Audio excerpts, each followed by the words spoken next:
Sveicināti, mīļie skatītāji! Prieks atkal šodien būt jūsu priekšā. Mans vārds ir Līva Spurova, es esmu geštalterapeite un psiholoģijas centra Saukta radītāja. Šodien man ciemos ir brīnišķīgā centra Saukta speciāliste, bērnu psiholoģija un smilšu terapeite Kristīna Salmiņa. Mēs turpinam runāt par pārliecinātu un laimīgu bērnu. Kas tad ir tie faktori, kas ietekmē viņa spēju arī uzticēties pasaulē un būt drošam tajā. Materiāls ir filmēts priekš DGG jaunizveidotās filter-free platformas, kur mēs bez filtra varam runāt par jaunajiem un topošajiem vecākiem aktuālākajām tēmām. Sākot jau no grūtniecības jautājumiem līdz bērnu audzināšanai, tāpat tās arī pieskaramies partnerattiecību tēmai, kas tik ļoti mainās. Tad, kad ģimenē ienāk bērniņš, un, protams, runāsim arī par vecāka paša realizāciju, tad, kad bērniņi jau nedaudz paaugušies.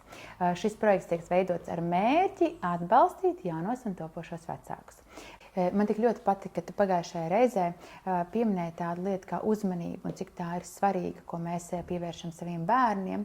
Tāpat tās arī redzam un novērtējam šo te procesu, kurā viņš atrodas darot kaut kādas lietas. Varbūt pat nesakot to, ka viņš ir baigais malacis, bet atzīmējot, kā viņš cenšas un kā viņam sanāk, nepievēršot uzmanību tam, kas vēl tā kā nesanāk. Jā, tieši tā. Ar šādiem pūliņiem mēs īstenībā pat iedrošinām arī bērnu darīt vēl, turpināt darbību, un tādā veidā, jo tās prasmes arī viņi attīstās. Brīnišķīgi, to es ņemu kā mamma sev aiz auss, tālāk arī šīm attiecībām ar bērniem, jo es zinu un redzu, ka viņi patiešām ļoti vēlas manu kā mammas uzmanību. Viņi vēlas abi tikt redzēti, abi divi. Viņi arī savā starpā sacenšas par manu uzmanību, nu kādā veidā tad vēl to var iegūt. Pieskārāmies pagājušo reizi arī tādai lietai kā spēlēšanās. Līva, tu jau to pateici jau šobrīd un varēja drusku just tādas nedaudz zobu sāpes, vai es pareizi dzirdēju tevi? Jā, noteikti, Kristīna, zobu sāpes. Mēs jau aizkadrā arī ar tevi runājām par to, ka ļoti grūti man iet ar spēlēšanos ar bērniem. Es zinu, ka tas jau no pašiem sākumiem, un zinu, ka es neesmu vienīgais. Es neesmu vienīgais vecāks, kuram ir grūtības spēlēties ar bērniem. Man varbūt ir vieglāk iziet ārā ar viņiem, pabraukāt ar riteņiem, kad jau viņi šobrīd ir lielāki. Bet es zinu to, ka jau šīs spēlēšanās var būt aktuāli no pašām mazākajām dienām. Pirmkārt, es gribu tevi nomierināt, šajā telpā ir vēl vismaz viens cilvēks, kuram ir grūtības spēlēties kopā ar bērnu. Un tā esmu es, jā, arī man to darīt ir grūti. Un es atceros, ka pašā sākumā tur nāk vēl arī tādi pārmetumi par to, kāpēc tā ir, un man taču būtu jāvelk šis laiks, un man būtu jāspēlējas, un man būtu jātur tās lēles, un man būtu jābūvē kluči un pilis. Bet nesanāk, un nevar, un tas neaiziet par tādu dabīgs instinkts, tā kā tur neatnāk, un nav, un tā ir tāda piepūle, un tiešām smagi un grūti. Un šeit, manuprāt, tā ir kārtīgi svarīgi padomāt ir par to, pirmām kārtām, vai šo spēles elementu varbūt iespējams ir vērtīgāk, ka bērnam to dod otrs partneris, iespējams tētis, piemēram. Un iespējams mamma varbūt kaut ko bērnam, kaut ko citu iedod, kaut ko savādāk. Jo te jau tas, kas izskanēja drusku mums šeit ārā telpā, tās zobu sāpes, tas nebūs auglīgi, ja mēs šo te spēļošanos spēles elementu attiecībās ienesam, esot ar bērnu, bet fonā tās zobu sāpes ir dzirdams, un tās dzird arī bērns. Tātad, ja es tomēr saņemos paspēlēties ar bērnu, tās 15 minūtes, es atceros kaut kur vidēja informācijas telpa, ka tās varētu būt tās 15 minūtes dienā, ko mēs varētu veltīt bērniem ar spēlēšanos. Tad, ja es to daru, sevi piespiežot, bērns to vienalga jutīs. Protams, un tāpēc šajā brīdī es noteikti aicinu vecākus vienmēr domāt par to, kas ir tā spēle, kur arī jūs variet atrast kaut kādu prieku. Un tai nav jābūt spēlē, kā tādai, ko es tikko minēju, tās lēlas vai tie kluči vai ar mašīnām jābraukājas. Spēles elementu var ienest ārkārtīgi īstenībā daudz dažādās aktivitātēs. Varbūt tas ir kaut kas, kas saistās īstenībā ar kustību aktivitātēm. Varbūt, ka caur to sanāk ienest šo spēles elementu attiecībās. Un arī tajā brīdī jau tas ir kvalitatīvi pavadīts laiks kopā ar bērnu. Attiecības tiek stiprinātas un jūs abi gūstat prieku. Bet noteikti, jā, tas mans ieteikums ir meklēt un skatīties uz tām pusēm, kas abiem sagādā prieku. Vecākam nav jājūt šīs zobu sāpes, nav jādara kaut kas tāds, kas sagādā īstenībā ārkārtīgi liels ciešanas arī viņam pašam. Vai ir tā, kad arī mūsu šī pieredze, ka ar mums bērnībā nespēlējās, ietekmē to, cik mums ir viegli vai grūti spēlēties ar bērnu? Protams, viennozīmīgi. Es šobrīd klausos jautājumu, es atceros stāstu, ko es pat arī dzirdēju, ka mamma teica, ka bija, ziniet, tā sētiņa, kur bērniņu ielika iekšā, un viņam tur bija jābūt, bet mammai bija jāiet kaplēt kartupeļu laukus, tāpēc, ka tā vienkārši bija jādara. Tā vienkārši bija jādara, un bērnam bija jāspēlējas un jātiek īstenībā ar to spēli arī pašam galā. Jo īstenībā pat runājot par to pašu spēlēšanos, bieži vien mēs īstenībā pārprotam, kas tas ir. Runājot par spēlēšanos kā tādu, mums īstenībā kā vecākiem ir jāparāda bērnam, kāds ir jādara. Bet arī jāļauj viņam piedzīvot, kāds ir spēlēties vienam pašam. Jo arī šis ir tas, ko es esmu arī saskārusies, ka bērni īstenībā neprot. Viņi neprot spēlēties vienu pašu, viņi nezina, kā tas ir. Mēs kā vecāki ar savu spēlēšanos kopā ar bērnu mēs rādam piemēru, kāds ir jādara. Bet tad mums ir jāmāk arī atkāpties un dot telpu bērnam, lai viņš var izbaudīt, kā ir spēlēties vienam pašam. Es zinu, ka bieži vien arī speciālistu kabinetā, šajā brīdī tavā kabinetā, arī tu ar saviem mazajiem bērniņiem, ar mazajiem klientiem spēlējies. Noteikti. Jā, noteikti. Īstenībā mana sadarbība ar bērniem iet tikai un vienīgi caur spēles elementu. Jā. Tas nozīmē, ka arī te jau lielāki bērniņi, mēs mājās noteikti viņu nevis jautājam, kā viņam gāja dārziņā, piemēram, bet mēs varam novērot, kā viņam gāja dārziņā caur viņa spēli. Jā, noteikti. Jā, tieši tā. Jā, to es novēroju arī lielākiem bērniņiem, kas ir mana meitiņa šobrīd 6-gadīgā, tad viņi arī sasēdina visapkārt visus savus mīkstās mantiņas un tad spēlē dārziņos un dažreiz rājās. Un tad es saprotu, jā, kad skolotāji vai audzinātāji tajā dienā ir bijis dusmīgi uz viņiem. Un tādā veidā viņi tikai pārstrādā to visu. Bet saki man lūdzu, kurā brīdī, no kura vecuma bērnam kļūst aktuāla šī spēle? Spēle pat par sevi, es gribētu teikt, vispār jau no zīdaiņa vecuma. Tā vispār ir vispār šis tāds jaunais un spēlēšanās elements, viņš ir attiecībās ar vecāku, tāda rotaļāšanās un būšana kopā, bet, protams, tie ir noteikti tās atšķirīgas spēles, ko konkrētajā vecumā var spēlēt kopā. Bet, ja zīdaiņā vecumā, piemēram, varbūt tā ir tāda būšana viens pret viens un ūināšana, lallināšana vai grabināšana, piemēram. Un tā jau ir spēle. Tad, piemēram, esot kopā ar 6-gadnieku, arī īstenībā izbraukt kopā ar riteni. Arī tā priekš viņa tā ir spēle. Un varbūt tur var kaut kādu sacensības elementu ienest. Vai arī, piemēram, galda spēles, piemēram, cirks brīnišķīgas. Vienkārši esmu cirka fanāts.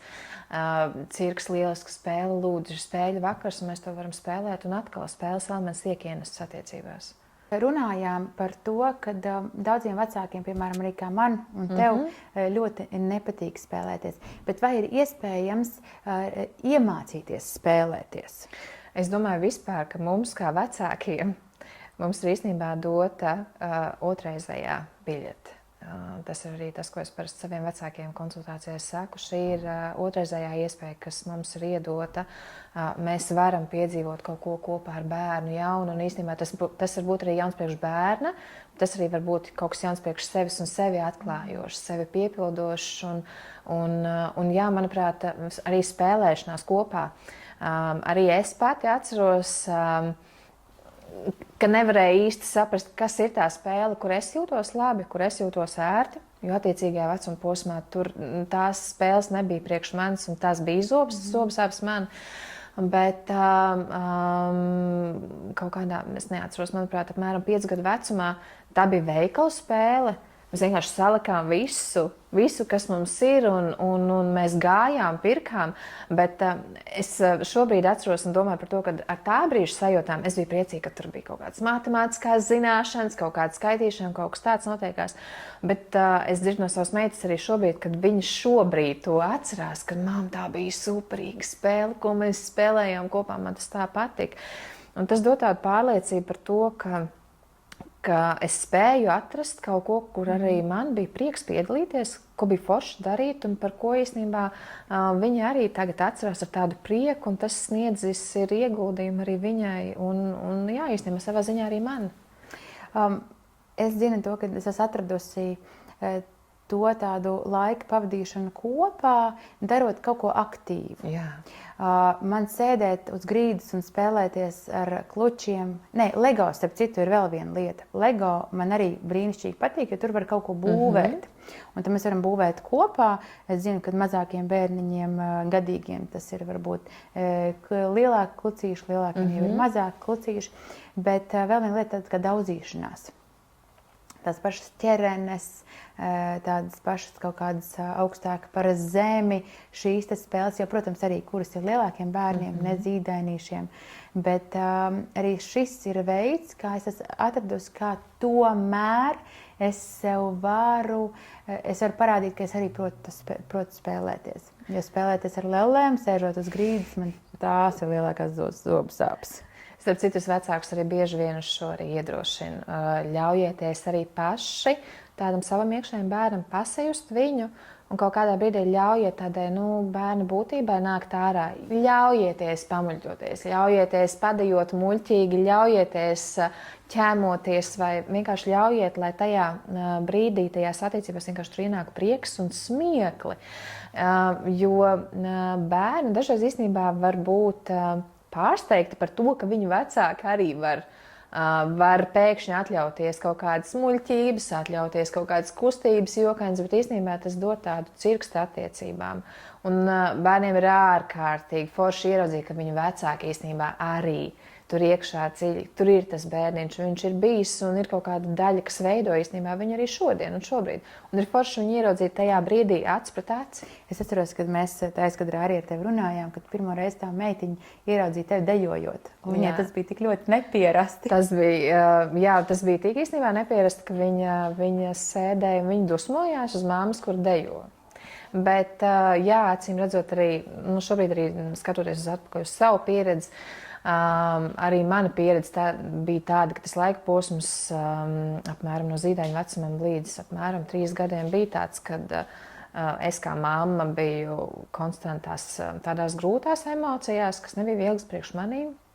Līdz ar to arī tās emocijas, īstenībā, ko bērns ir visbiežāk redzējis, ir mamma nopietnā, mamma dusmībā, mamma nogurusī, bet te pēkšņi 3 gados, iespējams, ja tie bija 3 gadi, mamma ir dejotāja, mamma var arī smieties un mamma var rakstīties un muļķoties. Un īstenībā tas arī bija tāds foršs pagrieziena punkts un spēcinošs priekš viņas kā bērna ieraudzīt šādu mammas dimensiju.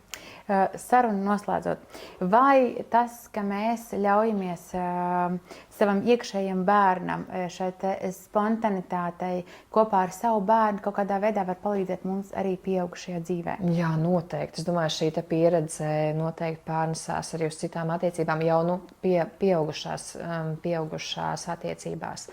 Noteikti, es domāju, tas var veicināt kaut ko, ļaut, jo, manuprāt, īstenībā tajā spēlē mēs varam piedzīvot to spēles būtību kā tādu, esot ar bērnu, kad es varu kļūdīties, tur var kaut kas noiet greizi, bet šo pieredzi mēs varam pārnest arī tālāk. Jo dzīvē jau arī es taču varu kļūdīties, un es varu kaut ko izmēģināt, varbūt, tas var arī nesanākt. Bet es to varēju izdarīt, es devu sev iespēju uzdrošināties. Arī dzīvē mēs varam novērot, kad bieži vien ir tādas nopietnākas tēmas, un ne tikai nopietnākas tēmas, ka mēs varam aiziet arī līdz šai spēlei un spēt kaut kādos brīžos izmantot dažādas šīs spējas. Paldies, Kristīne! Man tiešām kļuva daudz kas skaidrāks. Es nomierināju savu sirdi par to, ka es vēl joprojām arī ar lielākiem bērniem varu šīs attiecības uzlabot, šo kvalitāti uzlabot.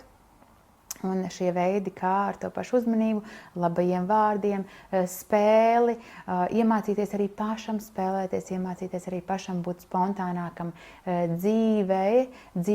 Tas man palīdzēs ne tikai ar bērniem, bet arī pašam. Vai ne? Jā, tieši tā.